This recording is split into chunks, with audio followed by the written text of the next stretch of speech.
အိမ်မိုင်းဗာတာနဲ့သုံးတဲ့အိုးဆိုဘက်ထရီတွေကကျွန်တော် acid ထည့်ပြီးတော့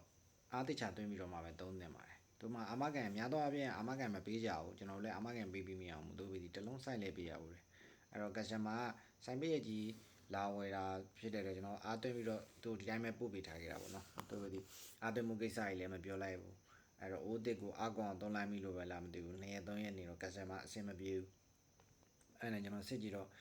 acid power ရော့တယ်အဲ့တော့ acid တွေလဲပြီးတယ် charging ပြင်ရိုက်တယ်နီးပေါင်းလုံးလုပ်တယ်ပေါ့နော်ဘလို့မှမရအောင်အဲ့တော့ customer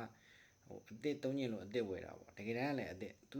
အိမ်ရောက်မှကိုကျွန်တော်က acid ဖြည့်ပေးထားခဲ့တာအဲ့တော့ဒီအစင်မပြေဖြစ်တဲ့